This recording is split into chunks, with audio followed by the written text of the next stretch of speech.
Russ Meyer was a filmmaker who was known for writing and directing a successful series of sexploitation films. Sexploitation movies have non-explicit sexual situations with gratuitous nudity, which were made in the 60s and 70s, and many think his 1965 Faster Pussycat Kill Kill is one of the best sexploitations ever made. Meyer's parents divorced soon after he was born, and he had almost no contact with his father during his life. When he was 14, his mother pawned her wedding ring and bought him an 8mm camera, so he began making short movies. During World War II, Meyer served as an Army combat cameraman. After the war, he was unable to get work in Hollywood due to his lack of connections.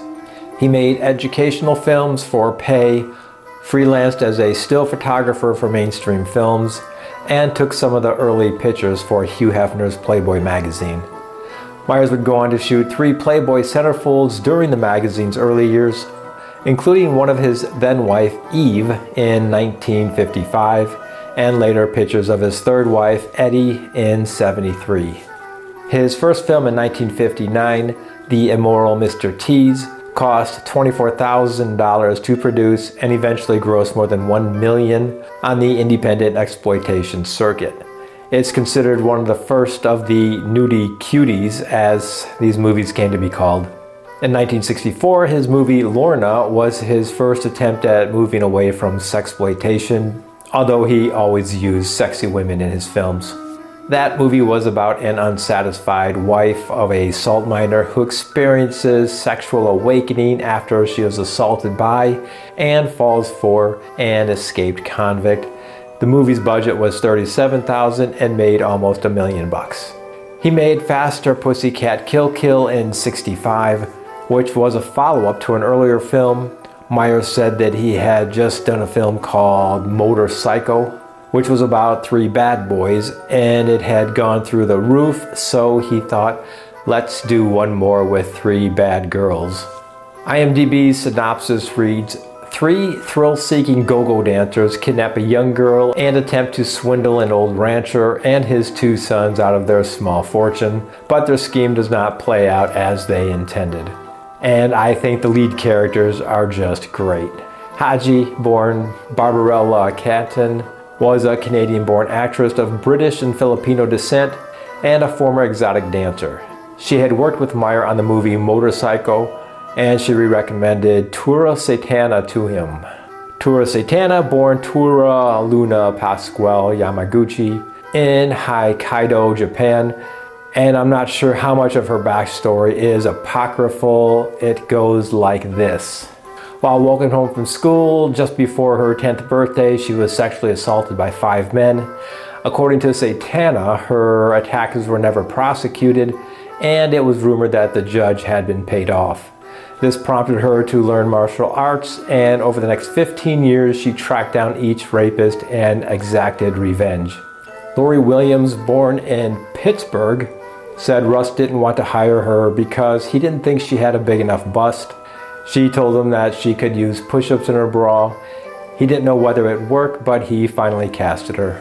Susan Bernard, born in California, was 16 years old when she was casted for this movie, and her mom stayed on set for her scenes.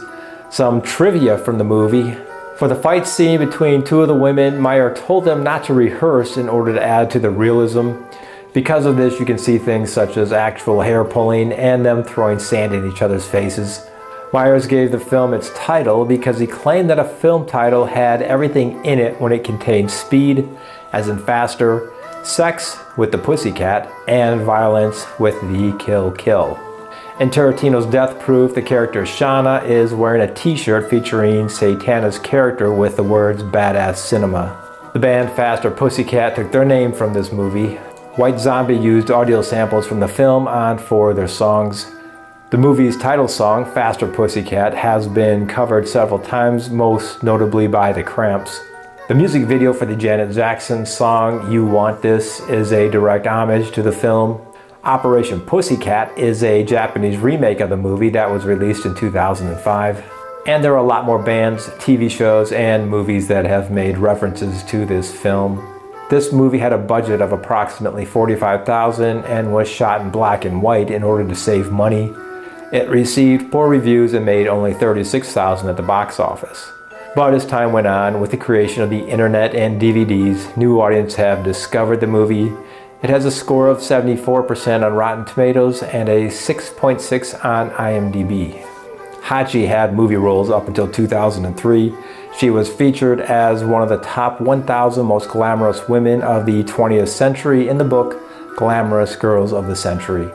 She died at 2013 at the age of 67 after becoming ill at a restaurant and being taken to the hospital. Her cause of death was not stated. Lori Williams appeared in movies until 2005. Her first credit is dancing in a nightclub scene in the 1963 Paul Newman movie, The Prize. She also danced in several Elvis Presley movies. She's 79 years old and lives in Pittsburgh. Tura Satana was responsible for adding to the visual style and energy of Faster Pussycat, including her costume, makeup, martial arts, and dialogue. She came up with many of the film's best lines. At one point, the gas station attendant was oogling her cleavage while confessing to a desire to see America. She replied, "You know, that's what I believe in. Seeing America first." "You won't find it down there, Columbus." In 1973, she was shot by a former lover, but survived. She was later employed in a hospital and briefly worked as a police dispatcher. Her back was broken in a car accident, leading to having multiple operations. Satana died in 2011 at the age of 72 from heart failure. Susan Bernard continued acting and authored 6 books. She appeared in Playboy in 1966 and married actor-playwright Jason Miller. She died in an apparent heart attack at the age of 71 in 2019. And Russ Meyer retired from filmmaking in the late 1970s. He later said that he's got all the money he'll ever need. You gotta be hungry to make a movie, and he doesn't have the desire or the urge. He had no children and owned the rights to nearly all of his films. He spent the majority of the 80s and 90s making millions reselling his movies on the home video and the DVD market. Myers died at his home in the Hollywood Hills from complications of pneumonia in 2004 at the age of 82. There were movies in the 1970s like The Last House on the Left that got a lot of attention when the internet came around because of their exploitation content. But those 70s movies were just remaking the sex exploitation from the 50s and 60s. So if you've never seen any of these, you can find them on YouTube and they are a fun watch. Good night. Plant this stiff in his heat. He's had a bad accident. Boo.